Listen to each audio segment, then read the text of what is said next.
¿Qué tal? Buenas noches, qué bueno que nos acompaña a Primer Plano. Y bueno, pues el jueves fue día de grito, pero al mismo tiempo fue un día de transferencia de poderes en el Estado de México. Fue el último acto de Enrique Peña Nieto como gobernador y el primero de Erubiel Ávila como gobernador, como nuevo gobernador. Y desde luego, a partir de ahora, pues Peña Nieto ya podrá abiertamente, directamente buscar la consolidación de su candidatura, que podría ser candidatura única. Y por otro lado empiezan las manifestaciones de apoyo. Pues, lo que se ha planteado es que el PRI en realidad no ha cambiado sus usos y costumbres, que en realidad sigue practicando los mismos viejos hábitos de siempre. Por ejemplo, llamó la atención la declaración de Joaquín Gamboa Pascoe, líder de la CTM, que dijo que él tenía 10,000 votos corporativos y que le dijeran a quién iba a votar, es decir, que le dieran línea, nada de que competencias abiertas y procesos democráticos al interior del PRI, que a él le dijeran por quién habían de votar esos 10,000 y lo hará. En el acto mismo del grito llamó la atención también la presencia de Arturo Montiel, que fue celebrado y fue aplaudido muchísimo por sus correligionarios, como si no hubiera pasado nada, como si no hubiera tenido que renunciar él a la candidatura a su vez hace 6 años por corrupción, por evidencia de corrupción. No, porque los priistas eso no, a lo mejor hasta lo festejan, a lo mejor hasta es una hazaña que merece una celebración tan fuerte y tan entusiasta como la que recibió Montiel el jueves pasado también. Entonces aquí lo que hemos planteado, lo que muchos analistas plantean es qué significa un posible retorno del PRI al poder, que es pues, un escenario muy probable en términos de democracia. ¿Va a ser una regresión, como muchos dicen, o no necesariamente? Vamos a discutir eso ahora. A mí me gustaría tocar ese tema, ya lo he tocado alguna vez en mis colaboraciones en el periódico, en artículos, ¿sí? Y considero, a diferencia de muchos, que el que regresar el PRI al poder no querría decir una regresión. Y no querría decir una regresión, yo les planteo por 2 motivos, uno bueno, y una buena razón y una mala. La buena es que creo que si regresara el PRI al poder, regresaría por la vía legítima de las urnas. No quiero decir que seamos un ejemplo de transparencia y equidad en las elecciones, pero creo que se garantiza ya en México el principio de un ciudadano, un voto, y en ese sentido, si regresa el PRI, regresará porque la mayoría de los votantes así lo decidieron. En ese sentido creo que no es válido hablar de regresión. Y la otra, por la que creo que no es válido hablar de regresión, aunque ya lo trataremos en el siguiente bloque, es porque pues tampoco veo muchísima diferencia, lo que es más, no veo diferencia entre la manera en que ha ejercido el PAN el poder y la manera en la que ha ejercido el PRI el poder antes, digamos, de la alternancia y lo que vemos ahora en los estados en donde gobierna el PRI. Básicamente no vimos, sí vimos un cambio en las relaciones ejecutivo-legislativo, sin duda, no vimos un cambio en la forma en que se ejercen los poderes de la presidencia a raíz de la alternancia. Y en ese sentido, pues, ¿cuál regresión? Lo que tendríamos que estar viendo es si algún partido nos podría ofrecer, ¿sí?, realmente ese cambio en las formas de ejercicio del poder. Pues qué curioso, hay muchas formas de ver el mismo fenómeno. Yo creo que lo que vemos de entrada con esta celebración y esta ovación a Arturo Montiel es el triunfo cultural del priismo. El priismo, su forma de hacer política corporativa, corrupta, superficial en algunos sentidos, rollera, retórica, pero esa es la esencia del priismo, vamos, esa es muy bien descrita por algunos novelistas, pues triunfó sobre las tesis culturales del PAN y del PRD. Ahora, ¿significará esto una regresión? Yo creo que no lo sé, creo que va a significar otra etapa por al menos una razón. Ahora celebran tal vez porque están subyugados por la idea del poder central que alguna vez tuvieron los presidentes priistas. Eso ya no es el caso. Van a encontrar un país en el cual el poder ya se fracturó en todas las direcciones sabidas y por haber y que Ahora es tan poderoso un capo de las drogas como un gobernador exitoso o un multimillonario, y que cada uno de ellos va a defender su parcela del poder, sea Enrique Peña Nieto, Manlio Fabio Beltrones o Felipe Calderón, da enteramente lo mismo. Es la lucha descarnada por el poder. En ese sentido, y vamos que también una segunda consideración, ya no quisiera extenderme demasiado para no aburrir al auditorio, es la necesidad de hacer análisis regionales, porque lo que creo que va a pasar, que se desprende de la tesis anterior, es una multiplicidad de luchas en muchos frentes simultáneos que van a conformar un caleidoscopio que vamos a ver cómo maneja el presidente priista Enrique Peña Nieto. Yo creo que vale la pena distinguir dos acepciones o dos significados del regreso. La regresión, si se ve un tanto ideológicamente, se ve como un retraso, como un rezago, como un volver al pasado, como una actitud reaccionaria o de... Este es un tipo de restauración. No, y lo otro es simplemente volver. Claro que el PRI, Eso si es vuelve, regreso. no devolver, eso es otra cosa. Devolver, pues no se está planteando, se está hablando de que vuelva al poder, en donde estuvo y ahora regresa. Pero si esto es regresivo, si esto es negativo o no, ese es el tema que estamos tratando de discutir. Yo creo que el PRI primero nunca se ha ido, como creo que ya decía María Amparo. Nunca se fue del poder en la mayor parte de los estados, en 2/3 partes de los estados de la República. Nunca se fue del poder en cuanto ha tenido mayoría en la mayor parte de los congresos locales, en el Congreso estatal, federal, quiero decir, tampoco se ha ido completamente, ha llegado a caer muy fuertemente cuando llegó a tener 100 diputados, pero después volvió a recuperar y ahora tiene la mayoría absoluta junto con el Verde, ¿no? Puede decidir sobre presupuestos, sobre muchas cosas fundamentales. ¿Qué es poder? Es el poder de bolsa, el presupuesto, ¿no? Entonces, en ese sentido no se ha ido. Y desde luego, como cultura política, no solo no se ha ido, sino que se ha impuesto, filtrándola, como ya sugería Sergio, y creo que vamos a tratar más ampliamente en otro tema, porque la cultura política dominante es una cultura priista, es la que tiene la mayor parte de la población, sobre todo mientras más humilde, mientras más necesitada de despensas, de ramas sociales populistas que el PRI ha hecho. Esta es la que se ha impuesto. En el PRD está totalmente impuesto. Las tribus del PRD en gran medida se distribuyen, pues el corporativismo, la ganancia, la obtención de bienes, de recursos. Y en el PAN, pues está también, y es un tema que tocaremos en un próximo momento. Yo haría la siguiente distinción. El regreso del PRI como tal no tiene por qué ser visto como un acto antidemocrático. Si la mayoría de la gente, por las razones que sean, vota por el PRI de manera clara, claro, si hay fraudes, si hay un resultado cerrado y que los votos corporativos, entonces se podría poner en duda la calidad democrática o no de esa elección. Pues si gana el PRI, suponiendo con una ventaja amplia, pues será claramente la decisión de la mayoría que democráticamente quiere que el PRI regrese. Habrá que ver por qué razones, habrá que ver las encuestas de por qué lo dice, en fin, podemos empezar a especular de por qué, pero eso en sí mismo sería un acto democrático. Ahora, que su regreso al poder implicara una regresión de sistema, yo no creo que necesariamente por lo siguiente, es decir, el régimen ya sufrió algunos cambios que no han consolidado la democracia. Ya hay mucho más pluralidad de poder, los gobernadores han cobrado autonomía, ¿no? Más pluralismo dentro del Congreso, etcétera, gobiernos divididos. Volver a restaurar al régimen priista me parece que eso es muy difícil, tendría que pasar mucho más tiempo con una gran fuerza del PRI, con votaciones abrumadoras en favor del PRI, para que eso se pudiera lograr, si acaso, porque ni siquiera estoy seguro que se pudiera lograr. Ya realmente ese régimen de partido hegemónico, presidencialista, ese sí ya dejó de existir, aunque todavía no tenemos una democracia funcional. Ahora, que los comportamientos del PRI han seguido siendo básicamente los mismos, que el PRI no ha cambiado. Los priistas dicen que sí, evidentemente, aunque en corto te dicen que no. En corto dicen, mira, no es cierto, seguimos más o menos haciendo lo mismo, las mismas prácticas a nivel de los estados, en fin, que además desde afuera se puede ver.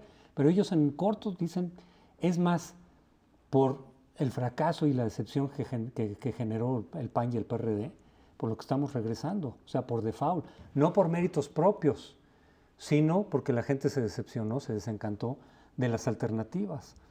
Pero ellos dicen, nosotros seguimos básicamente siendo los mismos. Yo creo que el único fuera del PRI que dice que el PRI se democratizó es Vicente Fox, ¿no? Es el único, ¿no? Que es para justificar el por qué le está diciendo que Peña Nieto, que ya es producto de la democracia. La democracia foxista fue nada más en que se fuera el PRI de los Pinos, pero eso no era un fin en sí mismo, era un medio para transformar el régimen político con alguien que no fuera el PRI, porque suponíamos o asumíamos que el PRI detenía la democratización. Yo creo que este último punto que estás haciendo es muy, muy importante. Yo creo que es posible que el regreso del PRI, que sería un regreso, insisto, no llamarlo regresión, lo que sí podría provocar, dado que tendría 19, hoy en día tiene 19 gubernaturas, se van a pelear 8, me parece que son en el 2012. 7. 7 incluyendo la del DF. Incluida la del DF. Supongamos que mantenga su distribución de poder político a nivel regional. Creo que el hecho de que el PRI pudiera regresar a la presidencia, conservar la mayoría en la Cámara de Diputados y conservar las 2/3 partes de las gubernaturas de las que hablaba Paoli, sí podría tener un efecto de, no de regresar, pero de impedir la velocidad del cambio que requiere este país. No creo que el PRI tenga la fuerza, ni tampoco creo que tenga el ánimo de echar para atrás una serie de conquistas, porque a pesar de que yo digo que han ejercido el poder el PRI y el PAN bastante de la misma manera, también tengo que reconocer que ha habido avances. Hoy tenemos organismos autónomos, hoy tenemos muchos más contrapesos sociales y en las instituciones de lo que había antes. Entonces, el hecho de que regresara el PRI podría decir, bueno, en los estados no vamos a seguir caminando hacia la verdadera descolonización de, por ejemplo, los órganos autónomos, que sabemos que están cooptados por los congresos locales. Entonces, esa es la parte que yo le tengo temor, una concentración de poder demasiado grande que frene, ¿sí?, el cambio que vamos poquito a poco dando los mexicanos. Pero tengamos unos segundos. Sí. Tenemos 2 minutos. 2 minutos. Dos largos minutos. Un minuto. ¿Me dejarías 30 segundos? Sí, por supuesto. Creo que una de las tareas es hacer un balance de realmente cuánto hemos avanzado. Algo, ¿no? Bueno, algo, pero ¿qué tanto? Porque tú hablas de organismos públicos autónomos y perdóname, la mayoría son una punta de vasallos del gobernante en turno. Hay excepciones, pero muy raras. O de los partidos Lo también, que hemos ¿no? avanzado es en la simulación, de ahí, eso sí, simuladores hay, pero de a montón. Tal vez lo que sí podemos ciertamente reconocer es en la enorme victoria cultural del PRI, de los modos del PRI que han sido adoptados por todos, e incluida la sociedad y los organismos públicos autónomos. Tienes razón. Yo creo que el regreso del PRI es en alguna medida el regreso del Bester al PRI, Bueno, porque ahí está planteado ya. Nunca se ha ido del PRI. De hecho, la negociación del Bester con los gobernadores priistas para que votaran por Calderón o generaran los votos que Calderón necesitaba fue una evidencia de que nunca se fue, pero después ha regresado. De Entonces, distintas maneras. ¿Es más de lo mismo nuestra Sí. conclusión? Bueno, regresamos en unos momentos al siguiente segmento. En estos días patrios que acabamos de pasar, no solo se celebra el PRI y a su posible candidato que ya está siendo lanzado y donde este señor, el líder de los Gamboa Pascoe, ya tiene lista toda la caballada para lanzarla en el destape, sino que estamos celebrando el 72 aniversario del Partido Acción Nacional, un partido que nació para crearse una fuerza ciudadana, para que los ciudadanos fueran los verdaderamente fuertes políticamente. Esta era la idea básica de Gómez Morín y de los panistas originales. Un partido que combatiera el corporativismo, porque es una fuerza que subyuga al ciudadano y que propicia la corrupción. Un partido que combatiera la corrupción, impusiera la honestidad, el trabajo público abierto, transparente y honrado. Y también un partido que impulsara la democracia. Y ha acabado con un mini corporativismo, porque el Partido Acción Nacional no ha podido tener el corporativismo gigantesco que alcanzó el PRI, que lo sigue manteniendo en alguna medida, sino que se ha hecho socio de algunas corporaciones públicas y privadas con las cuales se medio sostienen el poder, porque tampoco tiene un poder muy amplio. Ha caído en una situación verdaderamente grotesca en la que no solo no promueve la democracia hacia afuera, sino que hacia adentro del PAN, cuando las elecciones de 2009, que son las últimas federales, lograron que el CEN designara a más del 90% de los candidatos del PAN. Eso no es promover la democracia. Normalmente los candidatos a diputados del PAN se elegían en convenciones, en asambleas, democráticamente. Hablaban ustedes en el segmento pasado del triunfo cultural del PRI, aunque muchos otros hablan de la derrota cultural del PAN, porque Carlos Castillo Peraza hace algunos años, antes de la alternancia, había dicho, hay un triunfo cultural del PAN. ¿En qué sentido era? En que se convenció la mayoría de la gente ya a esas alturas de que había que generar alternancia para continuar con el cambio democrático, que la legitimidad política debía de pasar por la democracia, que ya otras legitimidades anteriores ya no valían, que había que apoyar esta lucha democrática del PAN en términos de combate a la corrupción, fin de la impunidad, rendición eficaz de cuentas, etcétera. Y la gran mayoría, no todos quizá, pero la gran mayoría de la ciudadanía expresaba en encuestas y en su comportamiento electoral eso. O sea, el PAN pudo infundir en la sociedad mexicana sus valores, sus estandartes, su razón de ser, y ese era un triunfo cultural del PAN. Lo que pasa es que ya en el poder, efectivamente, las formas priistas de ejercer el poder, de desempeñarlo, el que caer en la corrupción, el dejar de lado la impunidad, que eso fue lo que ofreció el PAN, 60 años, esas eran sus banderas fundamentales, eso ofreció también Fox en particular en su campaña, cambio de régimen democrático con fin a la corrupción, fin a la impunidad, rendición de cuentas, que no es nada más presentar el informe, como muchos panistas luego dicen, no, pues si se presenta el informe, pues se trata de poder llamar a cuentas a quien abusa del poder. Entonces, nada de eso ocurrió, el PAN fue penetrado o se adecuó a la cultura priista, y por eso ahora se habla de que esa cultura priista, que yo diría que en realidad no era cultura priista, era cultura nacional, y todos los partidos y expresiones nacionales viene desde la colonia o viene desde el siglo XIX. El PRI, claro, absorbió esa cultura nacional y la identificamos con el priista porque llevaba 70 años en el poder. Pero lo que nos demostró el PAN y el PRD respectivamente es que en realidad es cultura nacional.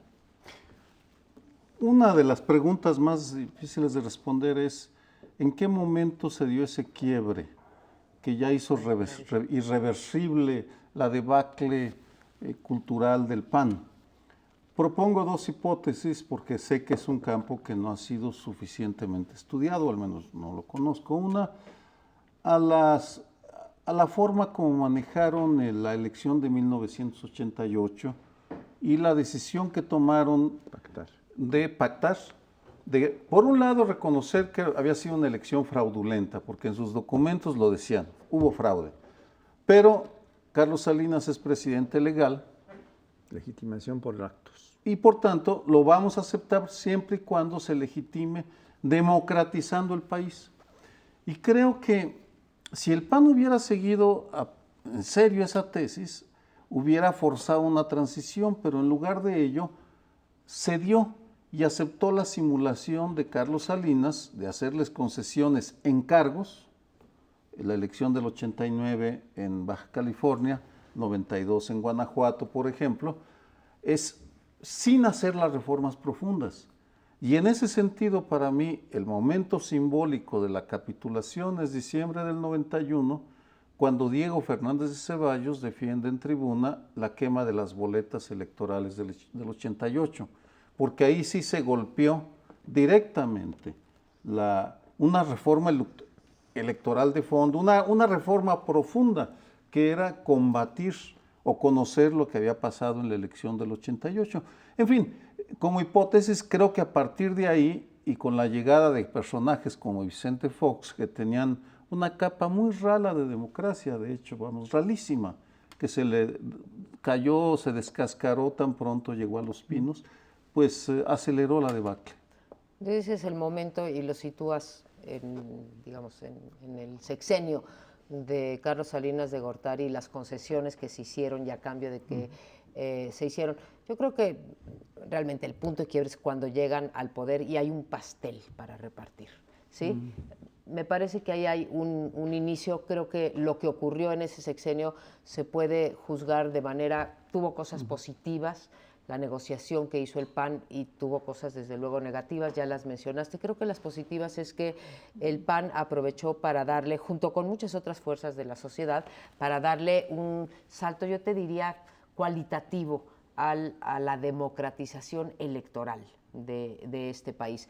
Si juzgamos los 72 años, digo, en un espacio tan corto como este, creo que las dos contribuciones importantes que hizo el PAN a la sociedad y a la política mexicana es, uno, haber sido durante largo tiempo el único partido de oposición que había, porque los otros eran partidos satélites, y se mantuvo en condiciones muy adversas, luchando desde los pequeños ámbitos de poder y desde la sociedad que podía, que tenía, digamos, para ir avanzando poco a poco en la democratización.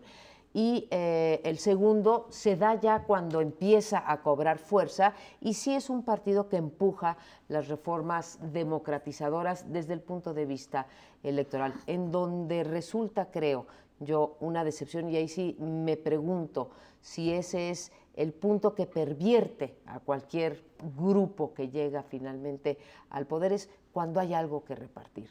Y realmente lo que hemos visto durante la época, bueno, de los 6 años de Fox y los que llevamos 5 del presidente Calderón, es que sí quedaron muy por debajo de las expectativas en términos de juntar principios con conductas políticas y objetivos políticos. No solamente la parte del corporativismo, que no tienen más, Paoli, porque no han podido tener más, pero a los que pudieron tener, Claro. sí, se los llevaron. No, En sí. términos de corrupción fue una gran decepción estos dos gobiernos. Yo no te voy a decir que se ha extendido, pero no ha involucionado en ningún sentido. Y conductas de los panistas en ese sentido de decir, oye, los priistas ya se agandallaron 70 años, ahora nos toca a nosotros, ¿no? Eso creo que los pinta de cuerpo entero. Pero fíjate, María Amparo, esto que dices, no han tenido más porque no han podido tener más, pero lo han intentado. Claro. Mira lo que hicieron en 2009 con el secretario general del Sindicato de Trabajadores del Seguro Social. Ese venía siendo diputado, el secretario que fuera del sindicato, del PRD. Valdemar. El PRI le ofrece algo mejor, se va para el PRI. Y entonces va Germán Martínez a la Asamblea Nacional del sindicato y le ofrece el segundo lugar, después de Josefina Vázquez Mota. Pues sí, entró en ese mercado corporativo de obtener todo lo que pusiera, pero estaba corrompiendo sus principios. Había hecho algo mucho más grave que lo que hizo Fox cuando declaró en plena campaña que había que mandar la doctrina de vacaciones. Hazme el favor, un partido que es doctrinario como principal fundamento de su existencia, Con esto. lo mandó de vacaciones. Y sigue de Y cuando vacaciones, sí, sigue de vacaciones porque después ya no se ha podido recuperar. Pero cuando tú ves el gabinete que forma Fox, no es un gabinete panista, es un gabinete que busca la pluralidad, etcétera, y la minoría es panista y tiene las posiciones muy importantes de poder, el PRI. Ahí está Francisco Gil Díaz gobernando con el poder económico. Pero hubiera que sido le mejor llamaban si el hubiera sido vicepresidente. panista. ¿Cómo? O sea, si hubiera sido todo el gabinete panista, Tampoco ¿crees hubiera que podido no hacer hubiera gran cosa, pero hubiera dejado huella de que habían ganado la elección, como la ganaron, con 2,5 millones de votos de diferencia. Tenía toda la legitimidad para hacerlo, pero no lo quería hacer porque no era tan panista. Por otro lado, bueno, y como se dice, Germán Martínez decía, con Calderón va a llegar el PAN por primera vez a Los Pinos, porque un auténtico panismo, etcétera. Y También lo dijo Diego. Y tampoco hubo gran cambio, ¿no? Tampoco se combatió la corrupción en serio, la impunidad ahí sigue como si nada. Yo creo incluso, hablábamos de la posible regresión que significaría el regreso del PRI. Yo creo que la regresión, en estricto sentido, empezó en los gobiernos del PAN. El PAN descuidó al IFE en el 2003. Dio la complacencia junto con el PRI de que perdiera el consenso electoral, que fue un golpazo al IFE del que no se ha repuesto. Que después, mucho de lo que ha pasado con el IFE después es consecuencia de eso. El PAN utilizó, Fox, directamente, el aparato del Estado para fines político-electorales. Que eso era justamente parte de lo que el PAN le criticaba. Lo del Bester ya lo dijiste, bueno, una alianza tan fuerte con el Bester Gordillo, que es aprovechar el corporativismo en lugar de combatirlo, como el PAN siempre había dicho que iba a hacer.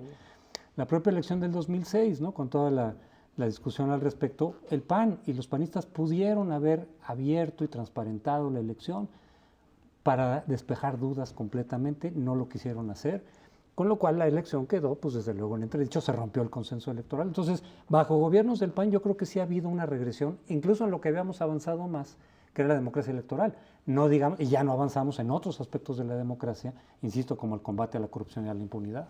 Una pregunta, porque, vamos, la función de este tipo de mesas no es solo hacer diagnósticos apocalípticos que simplemente describen la realidad, sino preguntarse si hay posibilidades de cambio y en otras palabras, si ya tocamos fondo. La pregunta es, ¿ya tocó fondo el PAN en su degradación ética? Pues no lo sé, pero estaba recordando un artículo que publicó en el Universal Javier Corral, Volver a Batopilas, sí. Batopilas, Chihuahua, en el cual cuenta todas todo lo que le hicieron el PAN para que no pudiera ser candidato y cómo logró serlo al final. En ese sentido que Corral, entre otros panistas, representan el esfuerzo de regresar a los orígenes, de volver a empezar, con otra base, en otras condiciones. Eso sí, también Manuel Espino, Volver a empezar, se llama su movimiento. Pero tú querías decir algo, ¿no? Yo creo que estamos ahí, y ahí sí hablo en términos de la política mexicana y la sociedad mexicana, cuando Paoli dice, a lo mejor si hubiera habido un gabinete panista. No, digo un indicador, yo sí, no lo un digo. Indicador. O Crespo cuando dice, sí, el gobierno del PAN provocó una reacción, es que es el conjunto de cosas, es el PRI junto con el PAN y el PRD en estas componendas. ¿Por qué? Porque les conviene a los tres. Y esa es la parte que encuentro muy difícil de romper. Bueno, pero más desafortunadamente es un tema con el que vamos a seguir, ¿sí? Porque este es un aniversario más. No sé si ya tocamos fondo o todavía no. A lo mejor sí. Ojalá. ¿Alcanzó? En lo que llevamos de programa hemos discutido la corrupción en el PRI, la corrupción en el PAN. Podríamos seguirnos con la corrupción en el PRD, que también hay tela de dónde cortar. Pero nos vamos a meter ahora a la corrupción de la sociedad. A partir de una caricatura que sacó ayer Paco Calderón en Reforma, antier, sí, y que dice, el onésimo mandamiento es roben poco. Es un juego de palabras porque que se refieren a una frase pronunciada por el obispo de Ecatepec, Onésimo Cepeda, que la semana pasada le hizo una petición en ese tono eclesiástico a los políticos, así entre humilde y de autoridad moral, de roben poco. Me parece que esa frase refleja muy bien la tolerancia cultural de la sociedad mexicana a la corrupción, que de acuerdo a encuestas, la encuesta mundial de valores, no se ha reducido durante la alternancia, sino que ha crecido. En estos momentos andará en el 2/3 partes, aceptan que es legítimo aceptar justifican aceptar un soborno y justifican evadir impuestos. Por tanto, lo que hemos visto con la alternancia no es el renacer de los valores cívicos, sino la socialización de la corrupción que en ese sentido sustenta la tesis de la derrota cultural del PAN y del PRD y la victoria cultural del PRI, que por cierto aborda muy bien el día de hoy Jesús Silva Herzog Márquez en su columna para Reforma. Yo creo que tenemos un mal endémico, y cuando digo endémico no quiero decir que esté en el ADN de los mexicanos, ¿sí? Pero sí es endémico, y me ha gustado como lo planteas, porque es una cosa que se ha apropiado de la cultura social y de la cultura política de este país. En corrupción, como en casi cualquier otro problema que podamos analizar en esta mesa, hay un lado de oferta y hay un lado de demanda, ¿sí? Si los políticos dejaran de pedir o de recibir sobornos, ya habríamos andado un trecho en la mejoría o en crecer la intolerancia a la corrupción. Y si lo hacemos del lado de la sociedad, si nosotros los ciudadanos dejáramos también de cometer actos de corrupción, pues los otros se quedarían sin servicios que vender, ¿no? Y entonces por ahí podríamos, entonces me da gusto que lo plantees desde los dos ángulos, desde la política y desde la sociedad. Ahora, como se dice, sí, si hay alguien que está obligado, todos estamos obligados, pero si hay alguien que está más obligado por llevar la representación de la sociedad, pues son los propios políticos. Y ya que nos gusta tanto hablar de Brasil como un país a imitar y que si su productividad ha subido y que si llegan a acuerdos y etcétera, yo creo que hay otra cosa que Dilma Rousseff está haciendo y lo está haciendo muy bien. A pocos meses de haber asumido el cargo, lleva 5 remociones de ministros de la Suprema, de ministros, de secretarios de Estado, ¿sí? Y lo que está mostrando es un grado 0 de tolerancia respecto a la corrupción. Les comento uno de los ejemplos. Su ministro de Turismo, que acaba de ser removido, fue removido porque la presidencia, y gracias además a la libertad de prensa y a la investigación que han hecho los medios en Brasil, se le cachó al ministro que estaba utilizando a un empleado gubernamental, en particular un empleado del Congreso, para ponerle chofer a su mujer. Y fue el cese inmediato, ¿sí? Eso es lo que se llama cero tolerancia, es lo que hubiéramos esperado de parte del PAN, y creo que es la manera que podría haber para empezar a detonar el cambio. ¿Cuál es la actitud en México? Pues la que vimos de Larrazábal, ahorita por ejemplo, ¿sí? Que a pesar de las evidencias que hay, no es capaz de retirarse para decir, investiguen, y si no, me vuelven a poner en mi cargo, ¿no? Claro, era licencia lo que se pedía, ¿no? Sí. Renuncia, ¿no? Bueno, iniciar, eso, licencia, sí, separarse, pero ni a eso llegamos, ni a eso, pero bueno, lo que pasa, esto de Onésimo Cepeda, me llama la atención, desde luego, ¿no? Porque está apelando a principios éticos, decir, miren, ya sé que ustedes tienen intereses, pero bueno, pues si van a robar, pues roben poquito, ¿no? Por razones éticas, reconociendo. Dijo poco, no poquito. Bueno, reconociendo implícitamente que los instrumentos institucionales no funcionan en México. Una democracia no parte, en su lucha contra la corrupción y contra el abuso de poder, de la ética. Parte de la aplicación de la ley de manera sistemática, más o menos, universal, etcétera, sin privilegios, sin distinciones, para que entonces, por razones egoístas, digamos, los seres humanos digan, no incurro en corrupción o en abuso de poder porque acabo fuera del poder e incluso en la cárcel. No por altruismo, no por ética, no por valores abstractos, ¿no?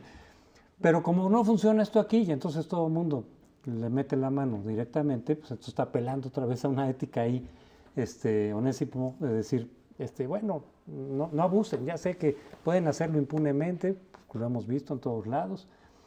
Y efectivamente esto es parte del fracaso que vimos en el segmento pasado, el de que al no haber habido un cambio en la actitud y en la disposición gubernamental de combatir la corrupción, de aplicar la ley, de sentar precedentes contra grandes corruptos. No se trataba de una cacería de brujas, no era necesario, pero sí algunos precedentes importantes contra corruptos del pasado y contra corruptos del presente. Claro. O sea, Felipe Calderón también pudo haber llamado a cuentas, por ejemplo, a los hermanos Vibriesca y a Marta Sagún por posibles, por muchos indicios, tráfico de influencias, que es un delito penal. Lo que está indicando este onésimo mandamiento, como dijo el caricaturista muy atinadamente, jugando con una palabra muy bien, ¿verdad? El 10º mandamiento.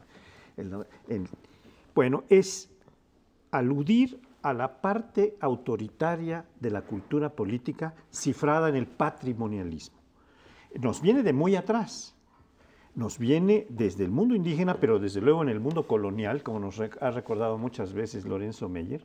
Se entregaban los puestos públicos y se vendían los puestos públicos para que los que lo obtenían se resarcieran y acrecieran su fortuna a partir del ejercicio de los cargos públicos, ¿verdad? Esto se prolongó en algunas profesiones como la del notario hasta hace muy poco tiempo, en que no se hacían las notarías, no se entregaban las notarías por concurso, sino que se compraban.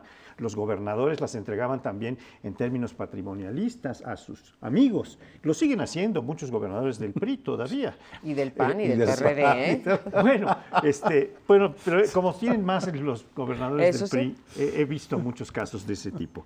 Lo que quiero decir es que esta cultura patrimonialista es una cultura súbdita, como la llaman algunos, viendo la otra cara, no solo la de la autoridad que se impone y que se lleva el dinero, sino también en la otra, la de abajo, la de los súbditos, que dicen, bueno, está bien que se mojen, pero salpiquen, por una parte, que eso le faltó a Onésimo. Onésimo les dice, llévense, pero no se lleven tanto, hombre, eso es mucho descaro. Del alemanismo para acá tenemos unas competencias de ver quién se lleva más, ¿no? Y para los súbditos es, oigan, bueno, llévense, pero a ver, aunque sea una mantita, una despensita, unos saquitos de cemento, en fin, la cultura está permeando a todo el conjunto social en alguna medida importante, no a todos los estratos de la misma manera ni con la misma intensidad. Voy a permitirme un poco de ironía, porque recuerdo en el 86, cuando la diócesis de Chihuahua hizo un famoso folleto para promover la democracia que se llamó Votar con Responsabilidad. Sí. Y era realmente un manual de lo que significaba para un católico votar con responsabilidad. Creo que lo que faltaría, digamos, el momento cumbre del 11º mandamiento sería un folleto de la diócesis de Ecatepec, robar con responsabilidad. Que estableciera, vamos. Mesura para robar, Dios mío. Y que estableciera los límites. ¿Qué es robar poco? ¿De qué estamos hablando? Porque, cae en ese relativismo que tanto condena su santidad el Papa Benedicto XVI y que dice, no aceptemos los relativismos en la diversidad sexual o en la interrupción legal del embarazo. Ahí sí no se vale abortar un poco o casarse con alguien del mismo sexo un poco. No, es tajante el rechazo. Pero lo que tal vez debamos de reconocer es que Onésimo Cepeda está reflejando una cultura muy arraigada en México, porque o hay demasiados escándalos, o soltó la declaración y no pasó absolutamente nada, no vino ninguna... Una caricatura. Una caricatura, cuando el episcopado mexicano debería haber sacado un pronunciamiento al respecto, porque es grave, ya en un tono más serio, es muy grave. Ahora, decías, Pauli, y recordabas a nuestro colega Lorenzo Meyer, nos viene de muy atrás, ¿no? El patrimonialismo, la colonia, etcétera. A Brasil le viene del mismo lado. ¿Sí? Fueron colonizados por portugueses, nosotros por españoles, pero les viene del mismo lado.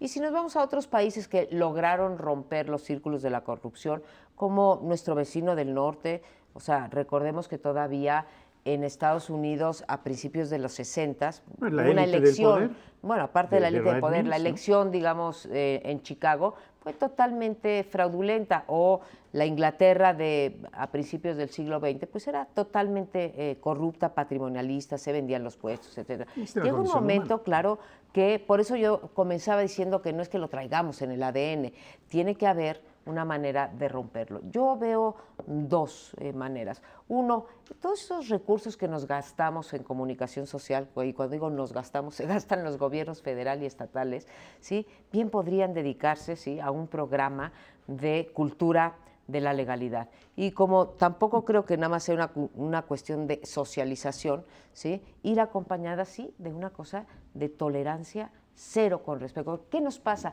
Tenemos una buena prensa, pero lo único que es, nos enteramos de los actos de corrupción y quedan en la impunidad. Es todavía peor.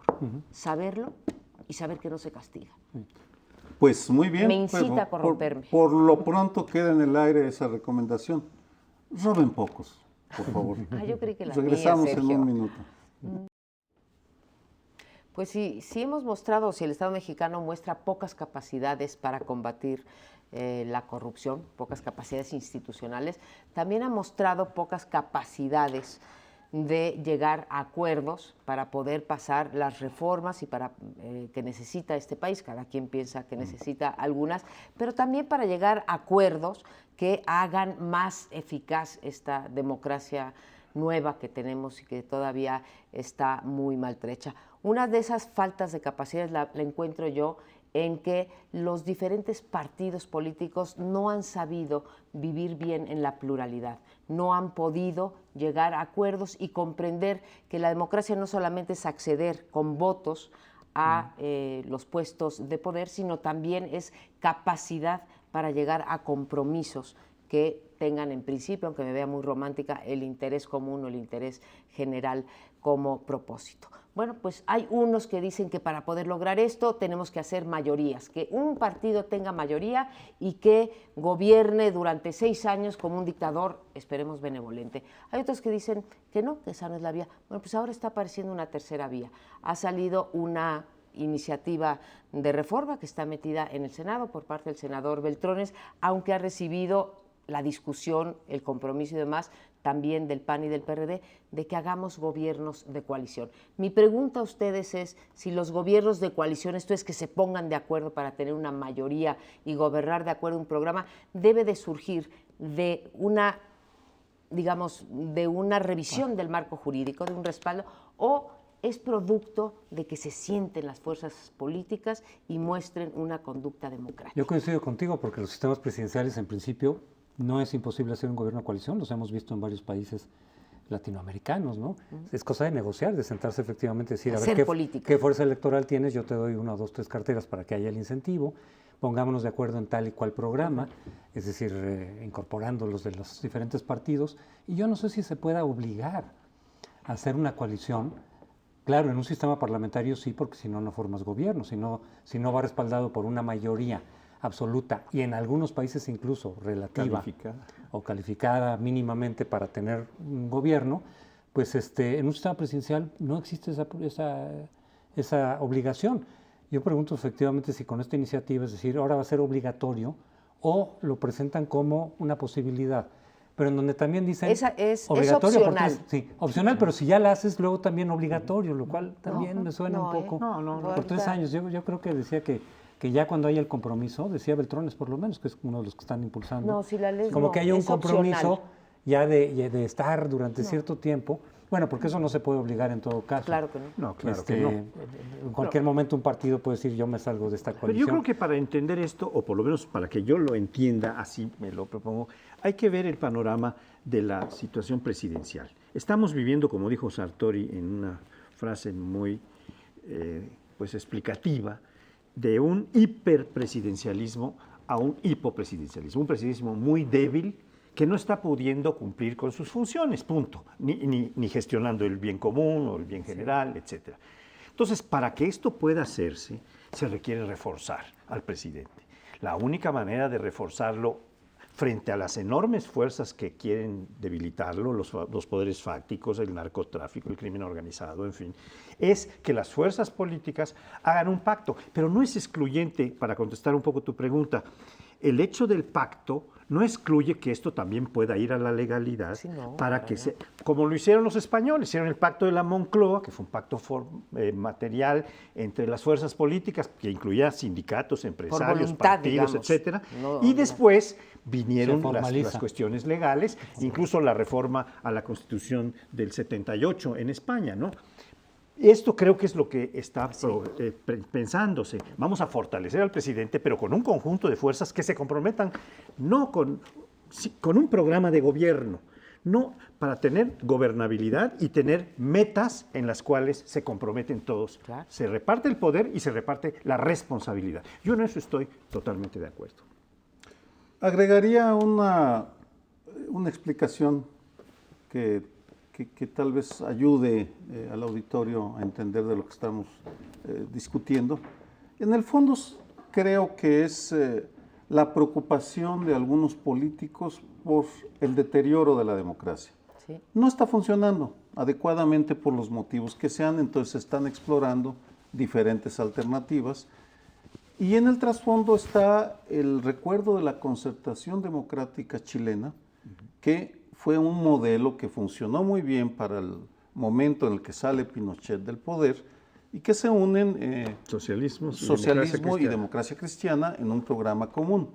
En ese sentido, también hay otra iniciativa que la menciono, salió en la prensa mencionada, nada más una reunión en la que estuvieron Javier Corral, Manuel Camacho, Purificación Carpenteiro, entre otros, Armando Ríos Peter, para explorar algún tipo de acuerdo legislativo con miras a las elecciones del 2012.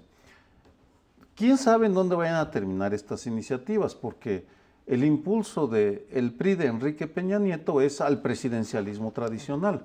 Pero frente a ese impulso con el cual empezamos el programa, por cierto, sí está bien recordar que hay otras ideas, entre ellas la unión de los diversos para llegar a acuerdos sobre el procedimiento que debe tener el funcionamiento de la democracia, porque estamos en todavía un nivel tan elemental como buscando acuerdos sobre los procedimientos, lo que nos muestra, en mi opinión, la profundidad de la crisis del sistema. Yo creo que tiene un valor estas iniciativas, la que tú mencionas, que se darían nada más a nivel legislativo, y con la que abrí este bloque, que es la iniciativa de reforma legal que pone Manlio Fabio Beltrones en el Senado. Y que apoya a Navarrete, ¿no? Y apoya a Navarrete y en alguna medida el PAN. Cuando se discutió en la Comisión de Reforma del Estado era una cosa de los tres partidos, ¿no? Ya me está hablando de que, uno, perciben un problema y que están buscando soluciones. Y están buscando soluciones que tratan de evitar bajar el nivel de representatividad de este país. Esto es, crear las mayorías, como había planteado Peña Nieto, metamos una cláusula de gobernabilidad de forma tal que si el PRI saca 40%, le regalen el otro 10% para tener una mayoría y pudiera gobernar. Entonces, me demuestra que ya hay una voluntad política. En el caso de esta iniciativa que está planteando Manlio Fabio Beltrones, dice, bueno, en el caso de que un presidente llegara con una fuerza minoritaria en el Congreso, podrá optar, no se obliga, podrá optar a hacer un gobierno de coalición. En ese caso, el gabinete tendría que ser ratificado por el Congreso y tendría que, es una palabra muy extraña, tendría que registrarse la agenda legislativa y programa de gobierno ante el Congreso. Pero bueno, creo que denota que ya hay cuando menos un reconocimiento del problema y una solución para que lleguemos a acuerdos y la democracia funcione de manera más eficaz y no estemos en este juego de que el Congreso le echa al presidente la culpa y el presidente le echa la culpa al Congreso. Ahora, una pregunta. Esto de que se refrende el gabinete por el Senado, Sí. es una idea que ya Beltrones ha manejado desde hace mucho tiempo, que nos llevaría a una especie de semiparlamentarismo. Pero aquí la pregunta que realmente no me quedó claro es, ¿solo si se forma gobierno de coalición se viene la ratificación? Sí. Pues sí, es que si Porque no, ese sería el estímulo para que si hubiera gobierno de coalición. Claro. Si tú lo estableces, de todas maneras el gabinete tiene que ser ratificado por una mayoría Entonces en el sería Senado. casi en automático. Entonces, claro, exacto. Entonces formas el gobierno de coalición para tener la mayoría, ofreciéndole algunas carteras a un partido con el cual sumas la mayoría. Ya te convierte en un sistema Pero le semiparlamentario. quitan lo electorero. Semipresidencial, ¿no? Tiene Sí, una cosa no, claro, importante, eso que la es- alianza no es electorera, sino con base en un Programática. programa de gobierno. Porque ¿no? las coaliciones Es hoy un en día, avance. y qué bueno que lo señalas, porque lo hemos dicho muchas veces, Electorales. las coaliciones son no solo electorales, sino electoreras. Electoreras, Terminan cuando termina el proceso electoral. Entonces, el programa en común que se presentó por parte de la coalición, votado por los ciudadanos, si ganó o no ganó, se acaba, cada partido se va por su lado, va a responder a los programas tradicionales o a las plataformas de los partidos, y ese proyecto por el cual votaron muchos ciudadanos desaparece. Ya no se va a aplicar. Hoy por hoy las coaliciones en México sí representan una burla porque no se traducen en nada. Y aquí por lo menos hay el intento de decir, bueno, que se formalice, aunque tampoco tienes que haber tenido coalición electoral para después buscar claro. una coalición de gobierno con algún partido. Claro, precisamente porque no Precisamente. hubo coalición electoral, se busca La de después gobierno. de las O urnas. independientemente, porque, O independientemente, porque las coaliciones sí, tienes electorales razón. no significan nada. Es una tercera vía que creo que vale la pena Explorar. explorar. Ahora, cuando tú mencionas lo de Chile, qué bueno que lo dices, ahí fue una cosa, y yo en eso coincido, es el arte de hacer política. Se sientan dos partidos y deciden voluntariamente, sin ningún marco jurídico ni nada. No más que en ¿sí? Chile Trabajar lo propició juntos. el no a Pinochet. Ahí fue Claro, donde se coaligaron hubo un- primero y después ya se coaligaron a nivel de gobierno. Pero primero para votar en contra de Pinochet. Lanzo una pregunta con ánimos de provocación. ¿No estará motivando a todos estos personajes el miedo a un Peña Nieto excesivamente poderoso que con su grupo avasalle a todos los demás grupos del PRI y a los demás partidos? Puede ser. Pues sí, y lo tratábamos en los bloques anteriores, que me parece súper pertinente tu pregunta. Si atendemos a las encuestas de hoy, es muy probable que el PRI se gane, ¿sí?, una mayoría en el Congreso y además un PRI, ¿sí?, el PRI De Peña. hegemonizado por El Peña nuevo Nieto, PRI. ¿no? Copeteado. Ese nuevo PRI copeteado podría ser, ¿no? No, El PRI si no hay certeza. Pero berlusconianizado. en tal caso no tendría necesidad tampoco de buscar coalición. Claro. ¿No? De hecho Por ya eso la tiene están con el ahora- Verde y esa sí se mantuvo después de la elección porque hoy por hoy PRI y Verde hacen mayoría conjunta, van de la mano en la Cámara Baja. Esa sí se mantuvo. Pero no tenemos claro si es una mayoría, bueno, no, sí tenemos claro, no es una mayoría con base a un programa de gobierno. Yo no he oído hasta el momento, por ejemplo, que el PRI abrace la petición del Verde de la pena de muerte, por ejemplo. Pero al haber hecho Sí. coalición en la elección del 2009, sí tenían un proyecto en común, legislativo, no de gobierno, Sí. porque no iban a ver por el gobierno, era elección intermedia. Sí hay un proyecto en común, que igual y lo toman en cuenta o no, pero sí, pero hay un proyecto sobre el cual se fundamenta la coalición. Si no, no hay coalición. ¿Pero qué no es el mero reparto de los despojos presupuestales? No, tienen que presentar ante el No, IFE ya lo también. sé que lo tienen que presentar, pero Bueno, bueno, a eso me refiero. presentar documentos ante el IFE y nada, Sí, pues sí. Bueno, no, por eso, mejor pero, nada. Es lo pero mismo. formalmente sí lo hay. Es decir, tú Mejor decías, nada y no lo hay. conocemos. Si no lo conocemos en esta mesa, no lo conoce nadie, pero nos tenemos que ir. Ya llegó la dictadura la del semana tiempo. entrante. Lo esperamos aquí la semana entrante en otro interesante programa de Primer Plano.